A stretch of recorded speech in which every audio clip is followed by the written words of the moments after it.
Well, good evening and welcome to our Historical Society program tonight, Protecting Open Space in Westboro. I'm Kathy Cavalieri. I'm the president of the Westboro Historical Society, and I'm delighted that you joined us this evening. A little bit about the Historical Society. We were founded in 1889 to preserve local history through research, programs, and the preservation of artifacts. Our headquarters is the Sibley House, an 1844 Greek Revival home built by the sleigh maker, William Sibley, since one-horse open sleighs were big in the 1800s. And that home is located at 13 Parkman Street. Inside the house, we house 3 centuries of artifacts from Westboro's history, dating back to the town's founding in 1717. And Dr. Volk, who's on this call, he attended our open house last Saturday. We had 26 people come through and about 3 waves of tours.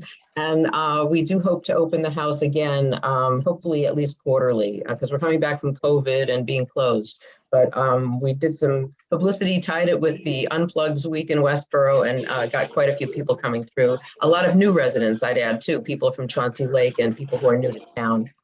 If you enjoyed tonight's program, which I'm sure you will, I encourage you to like our Facebook page, which is Westboro Historical Society, and check out our website, www.westborohistory.org. And through the website, you can consider becoming a member. Membership puts you on our mailing list and keeps you apprised of our activities and events. In terms of a couple housekeeping details, everybody will be muted for the presentation, and you can submit questions through the chat at the bottom of your screen. And I will raise the questions at the end of the presentation, but feel free to ask your questions in the chat. I'll be checking that. Also, the program is being recorded for later rebroadcast on Westboro TV. So, you know, you can turn off your video if you care to. They usually only show the speaker. Let's see. So that's the housekeeping stuff. And let me just tell you about tonight's program. Our program tonight is about the Westboro Community Land Trust. Full disclosure, I'm a member of the Land Trust, as are many members of our board, if not all of them. Our program chair, Christina Allen, who's on this call, is a founding member of the Land Trust. The Westboro Community Land Trust is a private, member-supported, nonprofit organization established in 1997 to preserve open space in response to increasing development pressures. And this was a time during which many of the town's former dairy farms were becoming large housing developments. The Land Trust was formed to preserve open space and the character of the land. To date, 25 years later, and that's why we're here, we're celebrating their 25th anniversary. 25 years later, WCLT has preserved more than 206 acres of land and acts as stewards to close to 400 acres in Westboro. Presenting tonight are Tim Buckaloo, founder of WCLT, and Don Byrne, who since the year 2000 has been instrumental in creating the Charm Bracelet, a 28-mile loop trail around the town that connects most major open space areas in our town. The leaders of the WCLT, many of whom, of course, have day jobs as well, live by Henry David Thoreau's words, quote, "In wildness is the preservation of the world." And now I'm pleased to introduce Tim Buckaloo and Don Byrne. Take it away, gentlemen. Thank you for the opportunity to be here. Don, do you want to say anything now, or do you want to wait till you let me take the lead? I'll let you take the lead. I do want to make sure we get some early history in there fairly soon, but other than that. Okay. Well, I'll try not to bore everybody to death, but I'm a history nerd, and I like history in all of its forms. And like Caesar's Gallic commentaries, this is all going to be divided into 3 parts.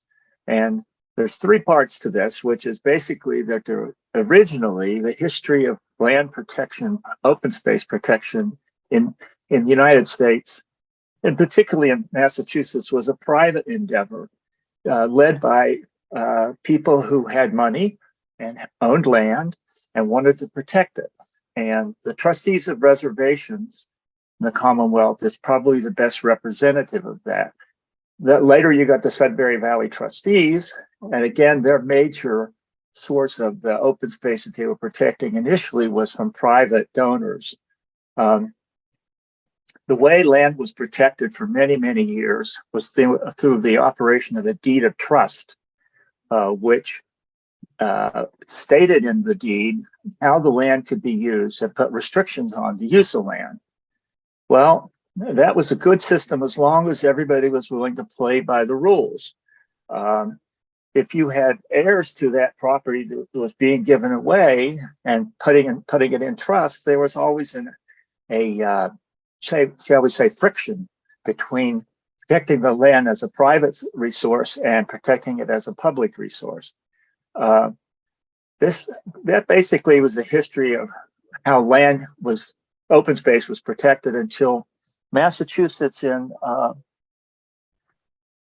1972, I believe, passed. They had an initiative petition to have an environmental protection clause, an amendment to the Massachusetts Constitution, which was extremely important development, because what it allowed people like our land trust and any other land trust to do was to take land and make sure that if it had easements on it or had protections on it, that in order to remove those, you would have to go to the state legislature. You'd have to first get an approval of a town meeting. Then you have to have the selectmen give you approval.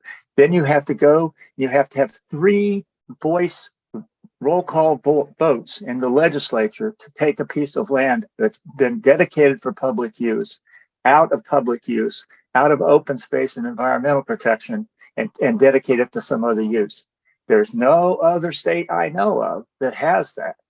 And just in case you're interested, the environmental amendment to the Constitution also guarantees everybody in the Commonwealth of Massachusetts clean water, clean air, and aesthetic protection to open space. And what that means is we won't get into, but I often think that maybe that's how we're going to stop climate runaway climate problems, is to evoke our state constitution and demand that our state take steps to protect our rights as individuals to have a clean and healthy environment. Anyway, enough of that. So that's the basic background. Now, looking at the micro level in our town, we had a couple of things happen.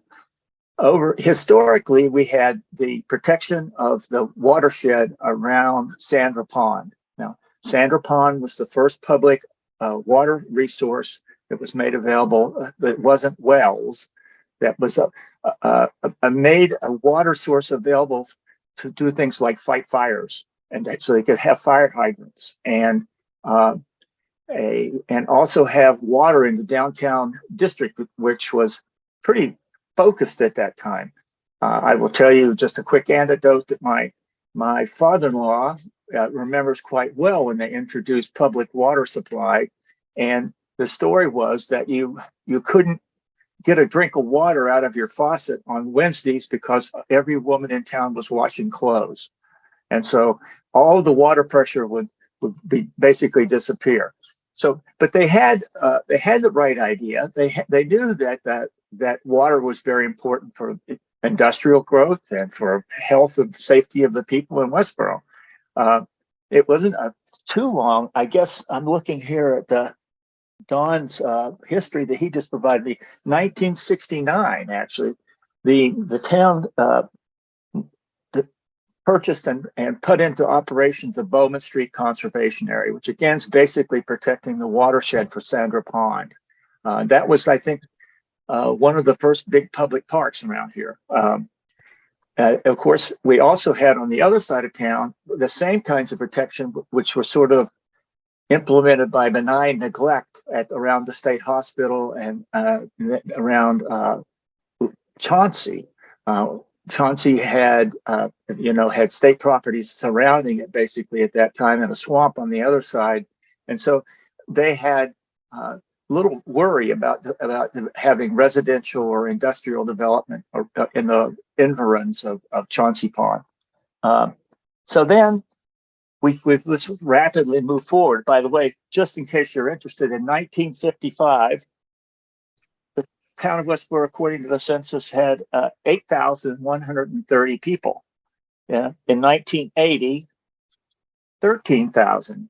So you can see the growth that happened in a 25-year period after the Second World War and the development of Westboro as a commuter town, and also the development of the ancillary industries associated with businesses that had to do basically with the space industry. Most people don't realize Westboro was very deeply involved in early manufacturing associated with the space program. Anyway, we had that growth going on. By 1985, 14,000, and then I just looked at the 2020 census, roughly 22,000 people. So we have increased our density, and at the same time managed to protect open space. And I will tell you that I think that the people associated with the WCLT and other open space protection efforts should be proud of their efforts to do that, because in the face of that kind of growth, I think we've done quite well.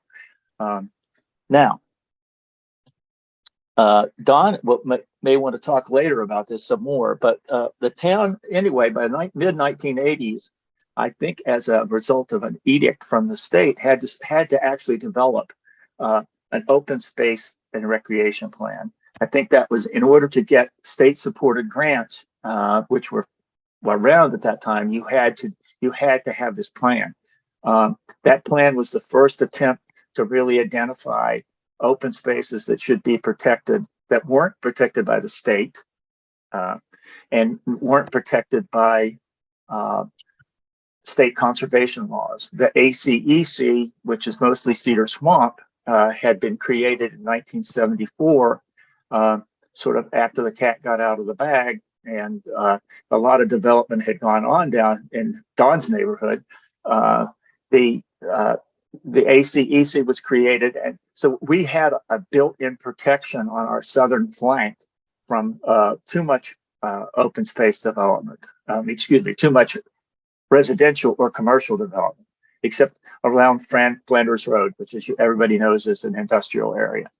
So we had that protection, and this is something I'd like Chris to speak to. One of the first private land protection efforts in town was through the operation of Walter Robinson. His name was Lawrence Walker, and his mother was a Robinson. That's right. Sorry. See, that's why I need you. So if you could speak briefly to the creation of the Walkup Robinson Trust and the Walkup Robinson Reservation, I would like that. Okay. Well, hi, I'm Chris Allen, and long lover of open space, particularly because we moved here in 1973, and as Tim and Don probably remember, there were many dairy farms and orchards. Particularly, there was the Gilmore Orchard and the Arnold Orchard and the McTaggart Orchard, and all different areas of town had beautiful orchards that they have disappeared, as have most of the farms. And that's why we believe it's so important to preserve the open space that we can. And one of the people who loved open space conservation, and particularly birds, was a farmer named Lawrence Walkup, otherwise known as Jack. And he lived with his mother on a dairy farm at 150 Flanders Road. And he made a study of nature. He was a conservationist by heart, and he put birdhouses all over his property. His mother, who was Robinson, died earlier on, and he continued on. But during the 1950s, 495 was being planned and eventually built, and the state began to take areas of Flanders Road by eminent domain. And other parts, Jack Walkup began to sell because it had been zoned industrial. So therefore, quite a few of the farmers on Flanders Road and others sold off their property to developers of industrial, or the state took it for 495. What happened to Jack, unfortunately, was a major tragedy. In 1978, he was driving his tractor down Flanders Road when a driver behind him was blinded by the sun and rammed into his tractor and killed Jack Walkup, who was only 77. In his will, Jack kind of led the way for private individuals who loved open space because he left money to the town to conserve open space for conservation purposes. And it was that fund that he left the town was the Walkup Robinson Trust Fund. And it is used now, and Tim, I believe, is the chair, to actually purchase and negotiate buy open space for the town of Westboro. And that is one of the reasons we have a lot of space for recreation conservation. And now the Land Trust has even more. So we hope a lot of people will follow and leave major conservation land to the town, just as Jack Walkup did. Thank you, Chris. That really captures what I was trying to speak to begin with about private individuals and their interest in protecting open space. And I just mentioned in passing that the Forbes family, who we know as from the Forbes building and the Forbes library, and their contribution to the town, at one time owned most of the land, which was now Bay State Commons. They owned, and it became Bay State Abrasives at some time in the 1930s or 40s. That was land held in trust for the recreation and enjoyment of the children of Westboro, and somehow that was lost in translation over time. Now the Forbes building still has that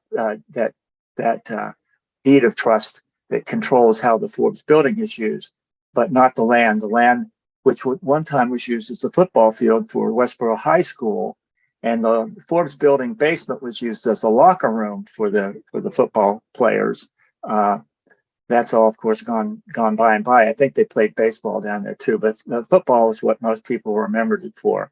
At any rate, so we swing into the also early 70s. I forgot about this until I think Don and I were talking about early on, the Town Country Club, which was also owned by Bay State. And Don recalls, and I think this is true, he doesn't recall because he wasn't here, but he recalls from his reading of the history that Bay State offered the country club to the town in the 1950s, and the town rejected it because they didn't want to have the upkeep on the property. You have to remember at this time, most of Westboro was still agricultural agricultural or very concentrated businesses downtown and industry downtown around the railroads, around the railroad station in that area. But it wasn't of interest to the town. And it stayed that way until around 1972, when the owners of the property said, well, if the town isn't interested in it, we don't really want to keep maintaining it. We only had it for our executives anyway. So we're going to sell it. And they proposed a subdivision to go in there. I think it was going to be several hundred houses. And people in the neighborhood organized to save our country club, and eventually persuaded the town through a town warrant article to buy the country club, and it's still preserved. I think it's a very nice piece of open space in town. it's certainly provides a recreation for many, many people in town and out of town. And there are parts of it which are still quite well preserved for birding and for other kinds of open space activities. So that was one of our early pre-land trust acquisitions and pre-open space committee acquisitions. And so then we move forward to Don. Were you involved in the original open space and preservation plan? No, I didn't come on board until the later, 96? the 90. I joined the Open Space Preservation Committee in 1992. And while I'd done a little bit of open space work before that in town, 92 is when I really kicked in full time. Do you want to, can you talk to us though about how the town, how the town was identifying open space and what the open space interests were in town? At first, it was the very first plan was just, oh, this is open space that exists. And then there were a few places, very few, that they chose to say, we might want to buy this. This is back the original first plan. The second plan came along and I was involved with that, and I started complaining but it was too late to fix because they said that it didn't matter that you had a 40-acre piece of land; it has a shack on it, a shack that nobody could live on even in. And they said obviously it's not open because it's been developed with the shack, so they removed all those from it. And so it wasn't until 2003, which was the third open space plan, that the town didn't have a lot of money for the open space then. So what actually happened was I was chair of the committee and we wrote the plan ourselves. And I did all the computer graphics and all the maps manually myself for the town, no cost to the That town. it? Yep. Oops, blurry. And it was the only cost to the town was a little bit of work on the build out and the cost of printing the thing. Other than that, I think we figured out at the time we paid the whole thing was $5,000 or less for the total cost, and that was mainly planning department spending some time to do build out. And I could be wrong because I have been wrong before, but I think I'm right that the early there were two impetuses. There was the open space sort of, we want open space to be protected as open space for walking, aesthetic reasons, and then there was also a very strong component of people who wanted open space developed for recreation. So there were two arms of that, and they didn't always work well together, but they did work to try to identify properties which would be good for open space recreation and for open space for other uses. We actually have a rather sad history for a while in town that the attitude was you buy open land, but you leave the option that we can develop it. And yeah. For instance, if any of you have ever been over to the Libby Conservation Area over off of Adams Street, that land was originally offered to the town to be a conservation area, to be open space. And the school department stuck its nose in and said, without having ever seen the land, you've got to give us the option to build a school there. And they were planning to build a school there for a number of years. And they went out finally to start looking at how we're going to get in there. And they thought they were going to go out for about an hour and a half and just walk in and we'll find a nice place and say, this is where we're building it. Well, they entered a swamp.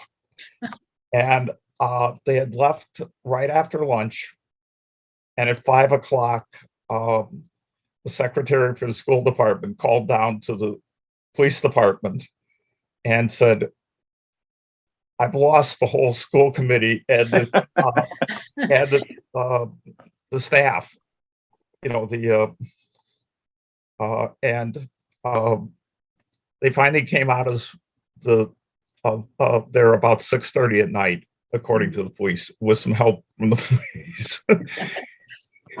Well, that goes back to a very important distinction that the land trust and other people who have open space interest as open space sometimes find themselves butting heads with people who look at open space as developable land. And I think it's a perfectly natural, wholesome kind of conflict, to be honest with you. The town needed some place to develop new school properties. We can argue about whether they could have done it on the properties they had, but they were searching in good faith for property that could be used. And it, as Don said, it didn't take them very long to really figure out that the Libby property and some other properties that they looked at in town were basically wetlands, and they would never be developed for any kind of purpose. Even if you could figure out how to get into them, it's all pocketed with wetlands and protected resources. So I think that's right. And I wanted to bring up one thing. Go ahead. You were talking about the protection for conservation land that they passed. They've actually amended that now. There's one other clause in there. To get it through the legislature, before you go to the legislature, you have to prove that you're replacing it with land of equivalent value. Yeah. And what's happening right now, for instance, in the town of Milton, is they wanted to buy a large piece of land that was owned by the local land trust. And they said, oh, we're going to give you this land in exchange. Well, most of that land was underwater, whereas the land that they were buying was 60 acres that they were going to put a high school on and football fields and everything else. And they've already run into, it's not going to fly. The Attorney General's office has already told them, go back and find other land or otherwise. Well, that's the problem of being in Massachusetts and not in Texas. I mean, our land isn't interchangeable as it is in Ohio or Texas or some of the places that don't have all of the topography that we have. So we're hemmed in, as I said, we're hemmed in on the north by Crane Swamp and Orchard Swamp, and on the south by Cedar Swamp. And those are, until the law changes and they decide that they can start draining swamps again, those are pretty impenetrable barriers to development. So what we're left fighting about is whether something can be done on the Libby property, or something can be done on the Graham property, or something can be done. Who owned the Mill Pond land? Was that Nurse's? No. Yes, it was Nurse and Andrews. Mhm. Okay. That became Headwaters Conservation Area. Was Right. That was, I think, in my personal recollection, I remember that Ellen Lutz, who was one of the founders of the organization, was particularly interested in protecting land over there. It was actually she was practically in a butter to begin with, and had, I think, they were struggling with, the town was struggling with the creation of what's Copper Beach properties over there now, and how and whether that would be, in a lot of ways, looking at that historically, that would have been the place to put the school, because it would have been right on route on their street. It would have been easy access. You wouldn't have had to go back behind other people's property to get to it. But that didn't happen, and that left the town looking at some of the Nurse property, but also property that the state owned back there, and the Copper Beach ended up being an open space development, so the town got some open space out of that. But I recall that being one of the impetus for the land trust being created. Is that right?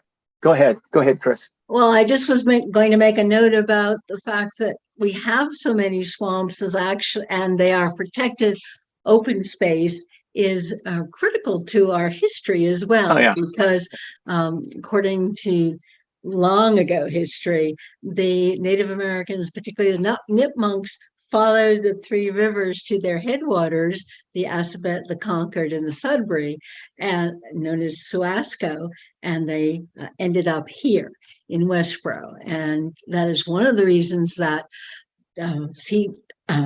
Cedar Swamp is such an important archaeological site, and thank goodness it's well protected, because there was quartzite that the early Native Americans used for weapons and spear points and stone tools, because they found a particular topography and stone in our Cedar Swamp. And the fact that we are preserving them as they should be is important, not only geologically, but also for archaeology reasons. And I will extend that to say, if you look over at the area around Mill Pond, that was a swamp at that time years ago.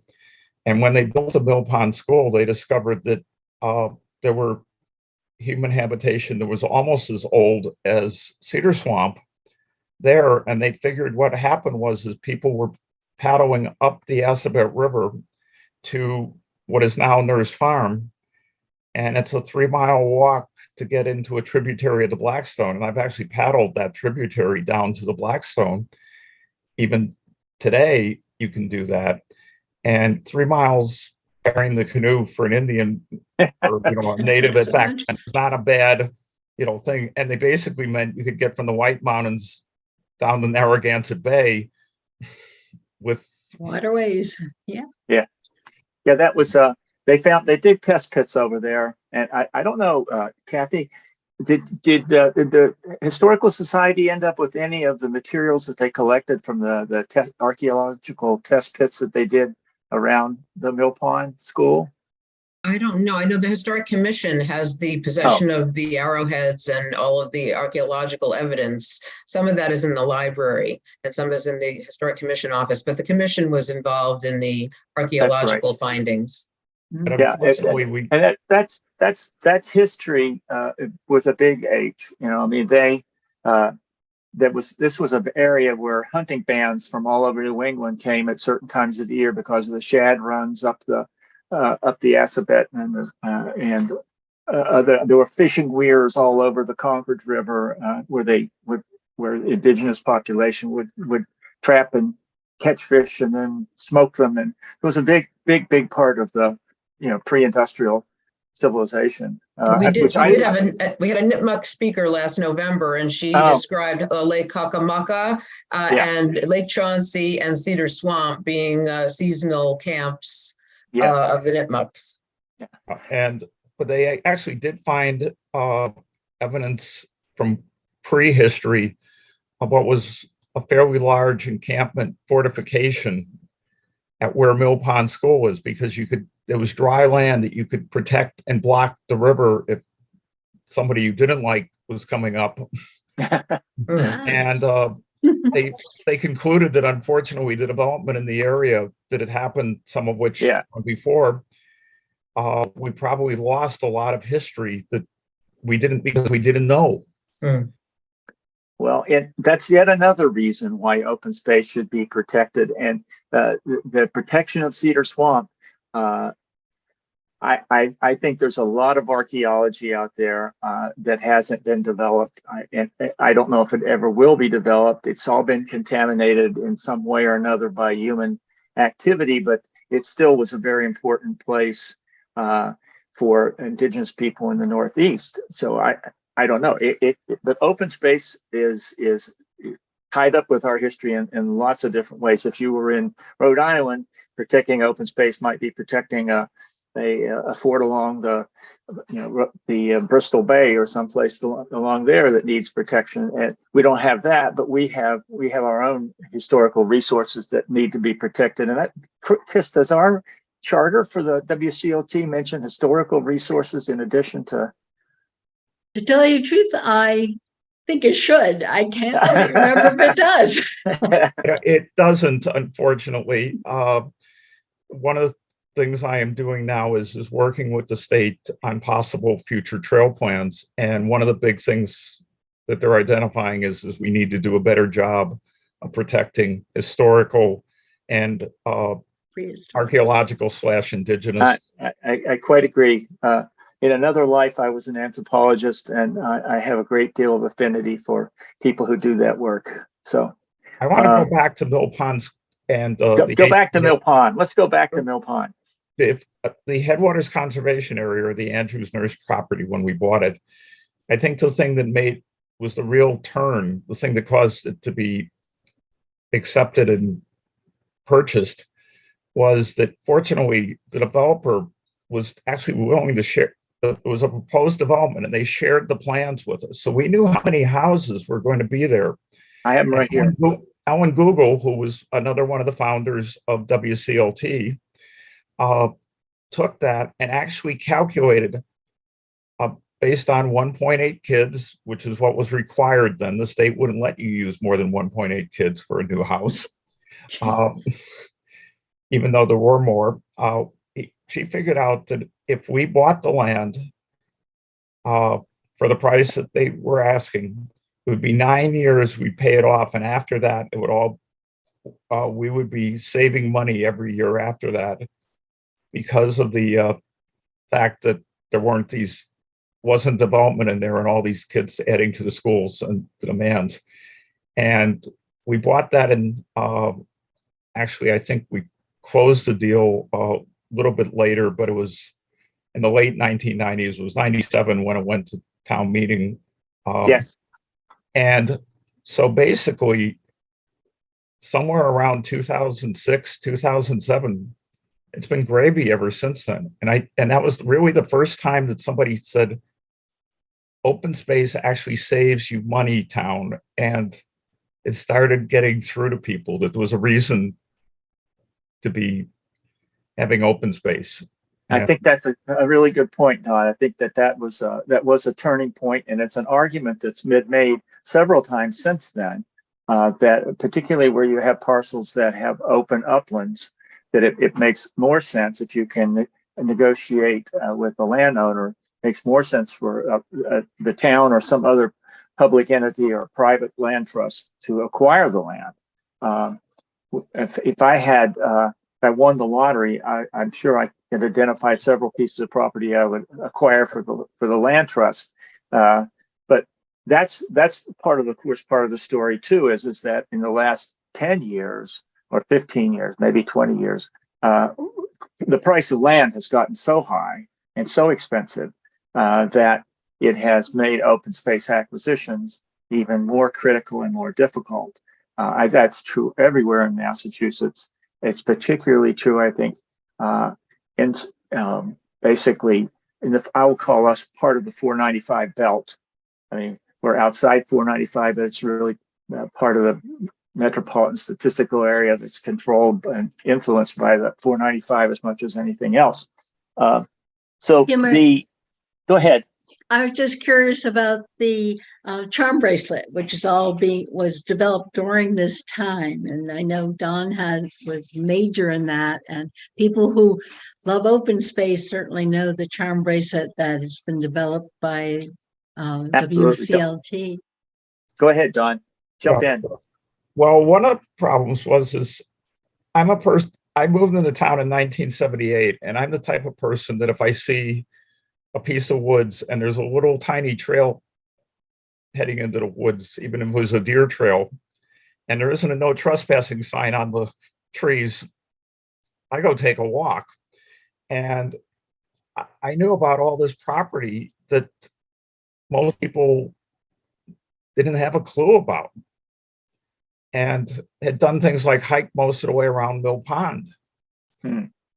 And so I realized that we needed to get people out into the woods, both the woods we owned but the town wasn't using, and that we could put some trails in and other things to get people out and enjoy it, as well as there was land. I was told when I first brought up the idea of a trail system in town, there's no land in town for the trail. It was emphatic that there was no land for the trail. And this included most of the open space committee back in 92 when I joined it first. And uh, I was a computer consultant in 1990 and had some dead time. So I took, actually it was late 90s. I had some dead time. It was 98, 99 era. I was getting started in consulting, but there were still periods where I didn't have a customer. So I took a topographical map that showed the whole town, and I drew in every trail that I knew and every trail where I knew that the town was getting, or the trust or someone was going to be getting open space land, because it was going to become an open space development, was already on the planning board's radar or plans. And took it to the open space committee, who had at that time a fair number of WCLT board members, and showed it to them. And one of the first questions was, will you show it to WCLT also? And I said, sure. But the other thing that somebody noticed is, my God, we can go 3/4 of the way around town. We need to figure out how to do the last quarter. That wasn't me. That was actually, the reaction of the audience saying, we should make this a loop that goes all the way around town. And then when I showed it to WCLT, at that point, I'm sorry, I'm blanking on the name, and Tim will know it, but the first stewardship chair of WCLT. Craig? Don, No, Al, Sanborn? No. Al Sanborn. Yeah. no, it wasn't Al. This was Somebody before that. We'll get there. But Oh, Ken. anyway, Ken. that fine but person. anyway, he said, it's sort of like the emerald necklace, except smaller, like a charm bracelet around town. And that's where the name came from. And this was in 99 that I was showing it. And both the Open Space Preservation Committee and the Westboro Community Land Trust voted to adopt this as a project. And I think it was incredibly lucky that we had both, because it is very hard for a town committee to do things, and like getting volunteers, technically there's insurance concerns and all these other things, which WCLT already had some insurance as a land trust to protect these things. It could do things in a little looser environment than what the town was required to do by the state. So we started building trails. And the first trail I built was going into the western side of Bowman and opening up some trails that were closed around Bowman Conservation Area. Yeah. And we got an incredible amount of pushback from the neighbors on the western end of that. We had a petition by 90 people to stop the trail. Well, we still built the trail, but we stopped it at the meadow, which is now the Hidden Meadow property of WCLT. And that October, I still have an email, including one from you, Tim, and we were hoping that maybe we'd have 15 or 20 people there for a good turnout for the hike. Yeah. Well, it was 75, which I think That's still a great. It's still a great place for a hike, and I think the people in the neighborhood now would say that it's a valued resource for the people who live there, and it gives them an opportunity to, get a safety valve for their own I can assure you recreation. they do. It's funny. A couple of years later, I was actually at a party in the neighborhood, and they said, well, okay, it wasn't bad that you built the trail out to the mailboxes, but if you ever built the loop, the homeowner who was hosting it said, if you ever built that loop, it would just destroy us. And I looked at him and I said, I hate to tell you, the loop's been in for 18 months and obviously you didn't even know it was there. And I'd like to make a note of a property owner who lives on a trail, the North Drive on the north side of Mill Pond. And I find it very nice to see people enjoy and the dogs enjoying the land and not to feel too, I'm not feeling too isolated, but happy people are out there enjoying it. And I can just go out my back door and have a lovely time on a WCLT trail. So to those who might be hesitant, it is a benefit. Well, I'll tell you that actually one of the things that happened was 4 years after we built the trails, the main trail through that area in Bowman West and what became the town or WCLT's Hidden Meadow property, 2 little girls spotted it. They were best friends and lived in houses next door to one another. And they said, "Mommy, Daddy, why haven't we ever gone down there and walked that trail?" And they dragged mom and dad were planning to just let them go down a little ways and we're going to turn around and go back. And the girls kept taking them further and they took them on the whole loop around Bowman West. And they said, "You should be helping them keep this. This is wonderful. I go every day."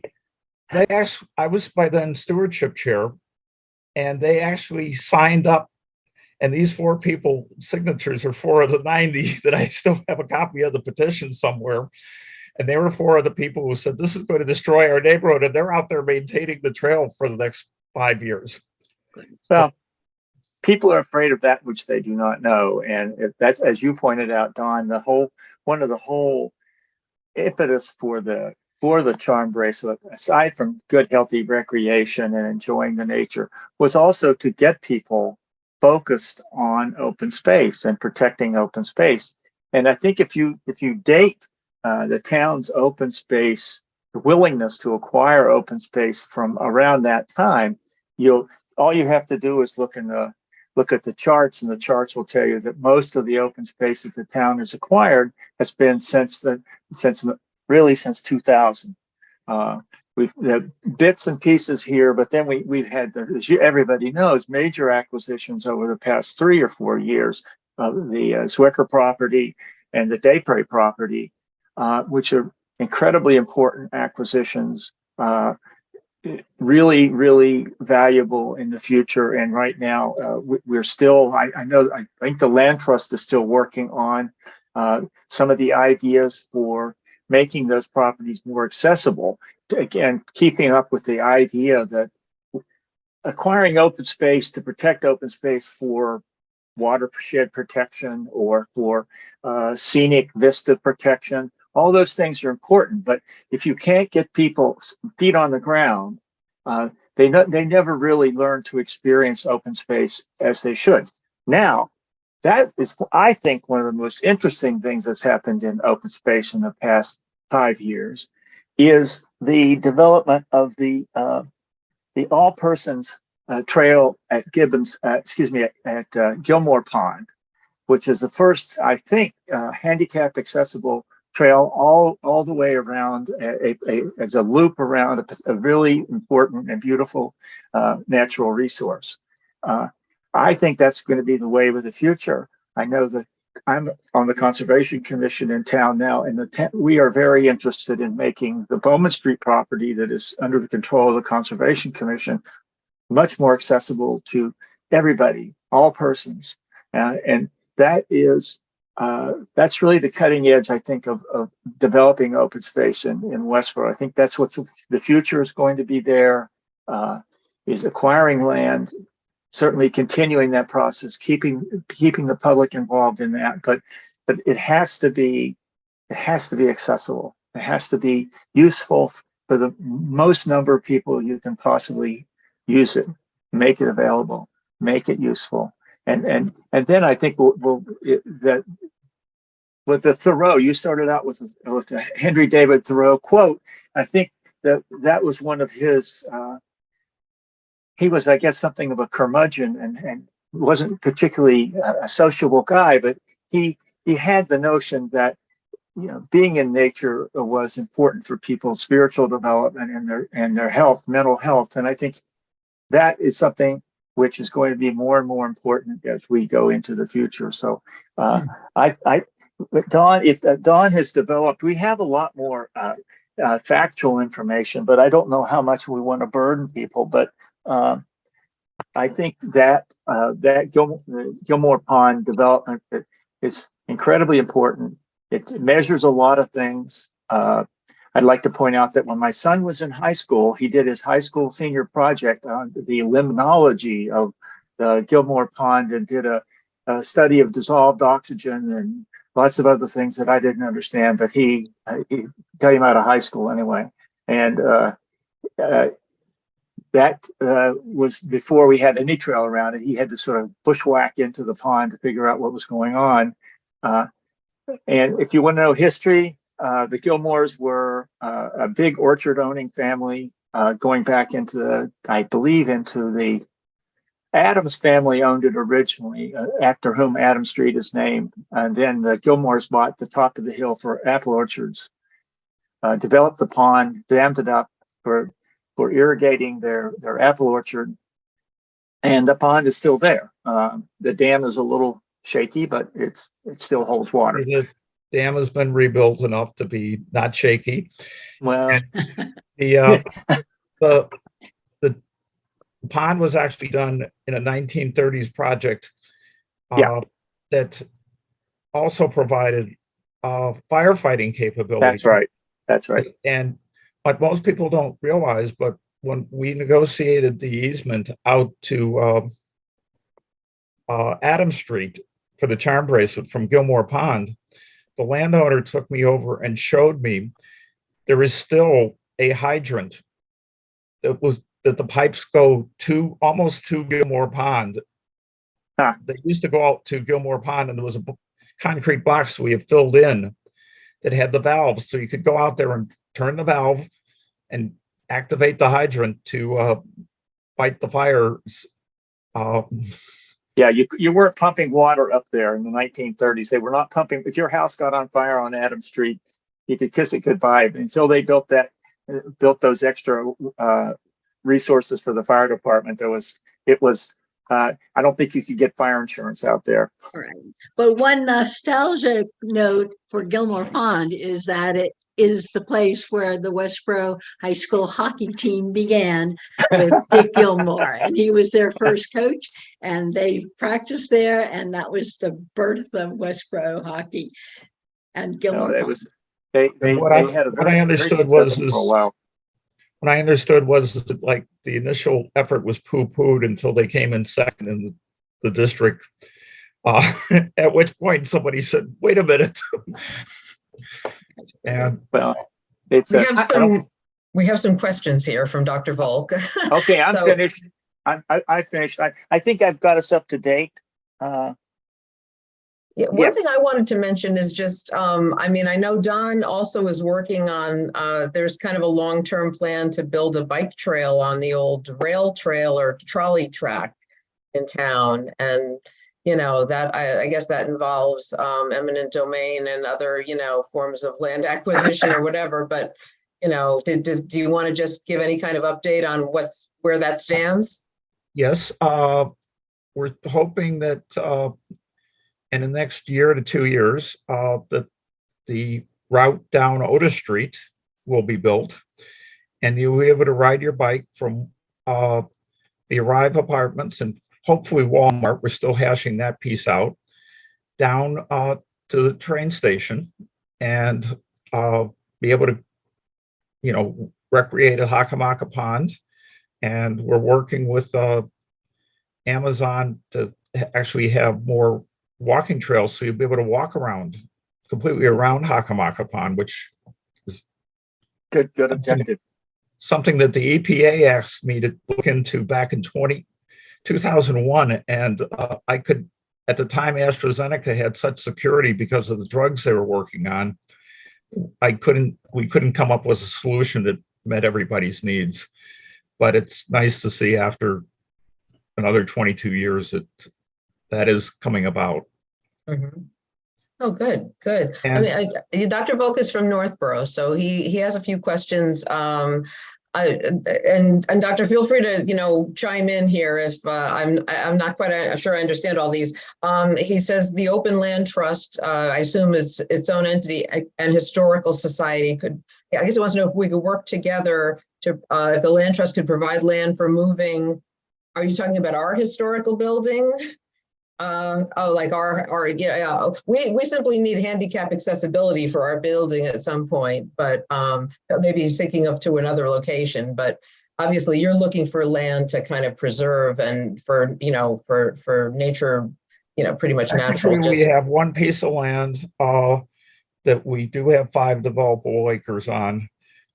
We have never done anything other than keep it open. We probably will, unless something really remarkable comes along, at which point we might, since it's adjacent to developed land and the like. where is that located? It's behind the hotel that's at the corner of Route 9 and 30. Oh, okay, okay, so up That's, in yeah. that Yeah, and area. it's right, I'm right up against the hotel, and Mhm, it's not a piece of land that I think it's a piece of land we want to keep because we've been protecting Orchard Swamp. But mhm. if the right situation occurred, we would consider, if we could acquire 50 acres somewhere else, but we needed some seed money or something to Mhm. nail it. It was something that trust would have to decide. But Okay, he has a couple of other questions. He asked whether the planning board has different development plans where they would cluster houses with backyards without fences. I'm not sure I understand what you mean. An open Uh, space development. You want to speak to that, Mr. Tim, are you Dr. Vogt? talking about an open space development? Well, we have different models, okay? We have in the past had every development, every subdivision, I think there's more than 3 houses, has to offer 2 plans to the planning board. A standard division plan and an open space plan. And if the open space plan makes sense, then as you say, the houses are usually clustered or run parallel to each other, but in a small and contained area. And then the question is what happens to the open space associated with that? And that is a question of negotiation. Some of them are owned by the land trust. Some of them are owned by the homeowners association. Piccadilly, the Piccadilly development, which was over on the south side of town, has a private homeowners association which owns all of their open space. What if they decide you can have a fence and fence off your backyard? That would be part of the homeowners association. And I honestly don't know if there have been developments, but the planning board, where with their thinking about open space developments, it's changed quite a lot. And then the other thing, of course, we've had is the transit-oriented village, which is even yet a different model, but that had to do with clustering near the MBTA station over off of Gleason Street, and so that's yet another model. But if you're in a homeowners association and the homeowners association owns open space, they can do what they want to with it. I assume they can't do things that are inconsistent with being open space, but if they want to have no fences in the backyard, they can do that. but it's very definite what they can and can't do, because a number of them now have CRs on them. For instance, Well, yeah, I live, another one. my backyard butts up to Prentice Forest over on the connector road on the east side of town. And one gentleman decided he wanted more grass. So he doubled the size of his acreage by bringing in a Excavator. and actually removing almost half an acre of Well, trees. Space. And he got into a lot of trouble.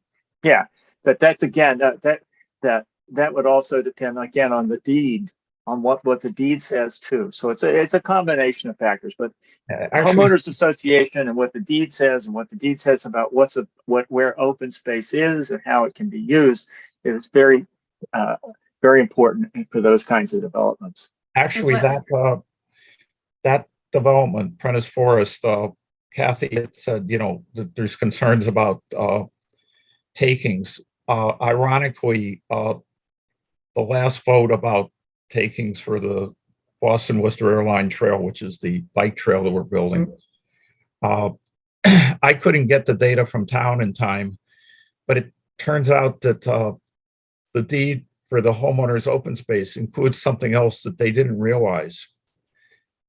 It requires them to build a bikeable trail through their neighborhood. And essentially what we want is the route of the Mhm. Ewald. And at the time, a bikeable trail by general thing would have cost very little money, back when 20 plus years ago, because it really wasn't much. Now it's going to be for their piece of property about $1 million to build the bike Wow. trail. And since they don't want us to take the land, my attitude is remind them that they are in violation and that the land either will be all taken, the whole open space, because they violated requirements, or that they, can come to terms with us, or else they get to. I'll stick my nose in and say, good luck. Yeah, sounds like a mess. Because private development like that, if that were public land, you would have a lot of torches to carry and you'd have a lot of ammunition. But if it's private land, it's very hard to get. You have to go to the land court, and you have to get land court to say that's the wrong use, and you have to use it the way Don Burns is telling you to use it. And they don't always want to do that. They find the subdivision plan and the conservation restriction both identify that this is a public trail and a public right of way. That might be all you need. That might be all you need. You may have what you need eventually because of their requirement. He also asked, let's see, does Westboro have a policy of one building per property, or is there a minimum acre, 1 acre zoning, is it zoning for a one family house, or is that all depending on the type of development it is? Depends on where you are. If you have an approval not required lot, which means you already have the lot has already been subdivided and is in existence, and it meets whatever the standards were at the time the lot was created, then you're bound by the rules when the lot was created. If the lot was created after the last zoning changes, you have to have a 44,000 square foot. Is that right? 44,000? Acre and a quarter, which is 40. Yeah, more than that. Yeah, it's 500,000 square feet, I guess. Yeah, it's a big lot anyway. And that was done at the time that was, I think, as big a lot as you could make under the Massachusetts revised zoning laws. I think it was. Now they have, if you're in Weston or Lexington or some of those towns, they have much larger lot requirements, but they did that years ago under their own laws. Their own zoning bylaws, which were legal. I don't think they could get those approved today, but they're all grandfathered. That's a bad term. And he has a note here: parking with penetrable stones, which give grassland but can park cars. The green buildings. Does a green building, I guess, make open space? Are there any thoughts of things like this? Well, that would be a question for the zoning and planning people, but I think we do actually have for some areas, like over near 495, you can get more floors if you get to a certain level of green, and they have a whole checklist of green items. Some of them have not worked out well. For instance, the stones, or most of the permeable pavement, you really have to do some careful work on. I'm for permeable pavement, but I've actually taken the class and discovered that, among other things, you have to go out there and vacuum it somewhere between 4 and 8 times a year, and other things. And if you don't vacuum it, it quickly becomes regular pavement It's not as good, you know. And so it's one of these. But there's no, nice, but it's hard to get everybody to do the right thing. Mhm, mhm. I Well, don't we think should- they give you, I don't think Go they give, I don't know if our zoning law permits you to give extra density. Can you get, do you get extra density, Don?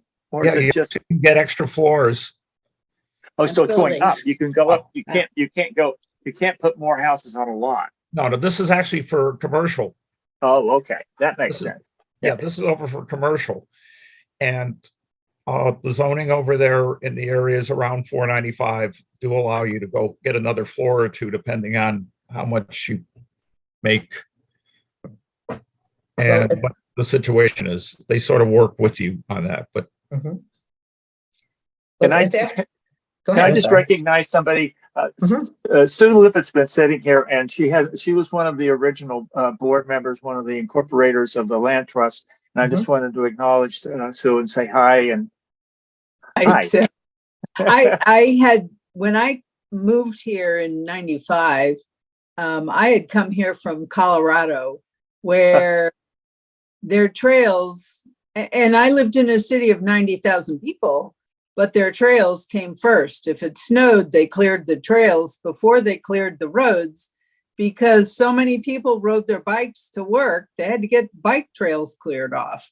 And it was just a different culture where there was so much access. I lived on the eastern side of town and I could get downtown to my part-time job at the library without crossing a street because of all the trails and bridges and access that, had been planned, and they just did it. They just made it happen. So, and I lived on open space in my backyard that had some rare Colorado flower. And so it helped create, it too had, this was in Boulder, this too had sort of a charm bracelet kind of approach, but it was with open space lands, not specifically trails.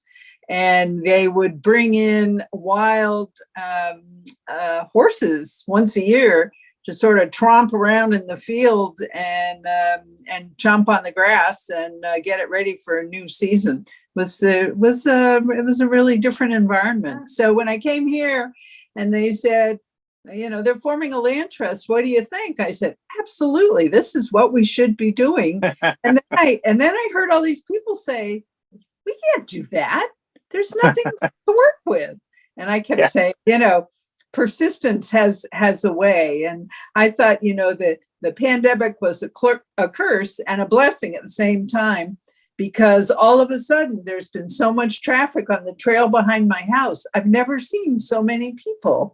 And I've had people stop and say, don't you feel weird having people walk through your backyard? And I said, no, it's never bothered me.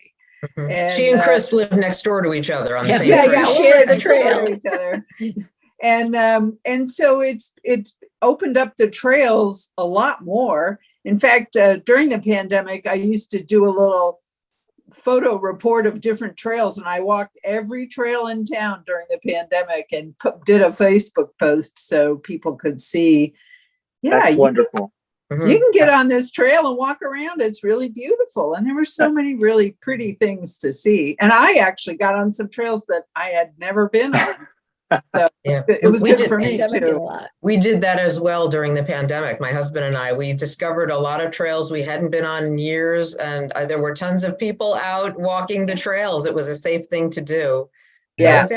It's after 8 o'clock. I think we should kind of draw this to a close, but I want to thank you, Tim and Don, for, and, all the land trust people, really. You've done a wonderful job of, just improving the quality of life in our town. And I grew up in congested northern New Jersey where, everything became concrete.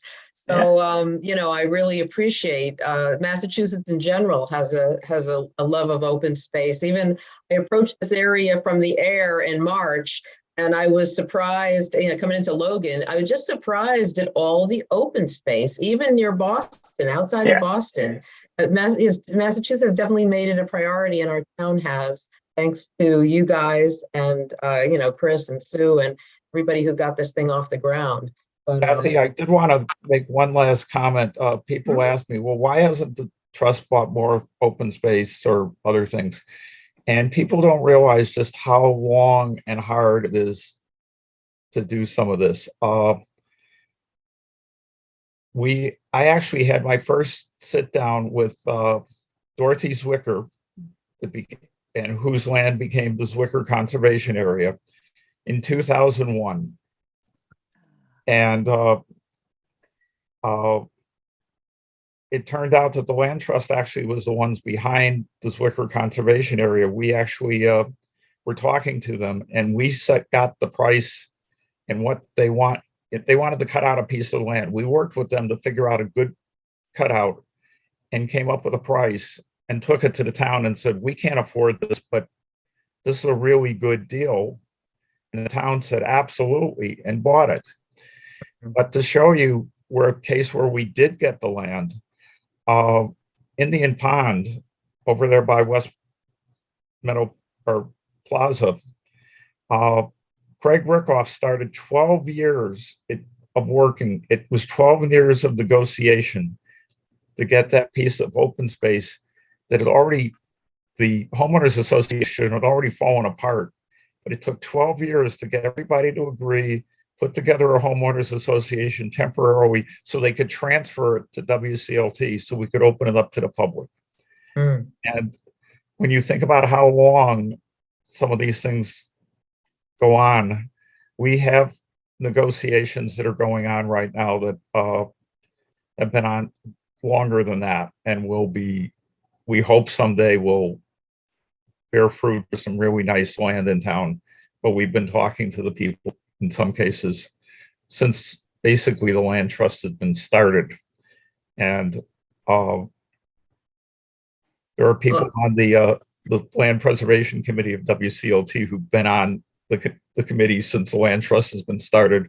I'm not one of them, but 25 years, working to try to protect things is wow, it's a long process. And I will say, I think the town has gotten an education, and when you allow the land to be developed, people come in with kids, then you need a new school, the cost of, it becomes more expensive to live here, so I think people over time, at the time of your organization, have learned, we should just preserve the land. It was a funny thing is that Gwen Parker, back in the early 80s, actually stood up at town meeting and said, the simplest thing for us to do, because we're complaining about the taxes, is to raise about $60 million and buy all the land that's developable in town now. Say it's over. And that's the Western approach. And he didn't do it. But I will also say on the trails, during COVID, the usage doubled, and everybody said once COVID's over, that's going to drop. Well, since that time, it has dropped down to 1.7, and there is no sign. In fact, it's actually ticking upwards again, closer. So the need for trails and having the open land is all part of this. Yeah, definitely. Yeah, I think people are enjoying nature, and there's lots of different parts of town to explore, and your group leads hikes too. I like to go on your guided hikes, so I make sure I don't get lost. But it's nice. You just had a hike on Saturday to look at the glacial parts of town near Lake Chauncey, or no, near near Mill Pond. I'm hoping to get back to leading a few myself. I've been fighting some health problems for the last year and a half. But I'm targeting the big thing being that we're going to be hitting the 25th anniversary of the charm bracelet at the start of 2025. And I think we should be celebrating that like crazy. And there's a reasonable chance we may have 2 of the 3 big gaps left in the charm bracelet filled in by then, or at least that'd be great. Or at least own the land. We may not have everything built, but own the land. Excellent. Well, we can hope that happens. And families are very happy to have their children get out. And again, unplug in Mhm. nature, and they have a ready-made place to explore, have adventures on the trails and open space in West Pro. So certainly not just for the adults, but for the health and education of really the young folks, the littlest ones that will grow up loving open space, we hope. Definitely. Thank you, Definitely. Kathy. Yeah, no, thank you. Thank you for your presentation and thank you for all the hard work you're doing over these many years. And that's, we appreciate it. The town appreciates it, and we're all, enriched because of it. So, so thank you again. I just want to mention the Historical Society's next event will be our Spring Bazaar at the Sibley House. That will be on Saturday, June 3rd, which is the same day as high school graduation. Hopefully the car parade. I don't know if the car parade is coming this year. So that'll be at 13 Parkman Street, Saturday, June 3rd, 9 a.m. to 1 p.m. And we invite you to come find treasures donated by our members. And we do this a couple times a year, kind of as a little fundraiser for us as well. So I just want to thank everybody for attending tonight. And thank you, Tim and Don and Chris and Sue and everybody who told us about the land trust and what it means to us all and what it means to the town. So thank you very much. Thank you. Thank you, I wish- Kathy. Tim, Thank you. thank you, Don. Have a good evening, everyone.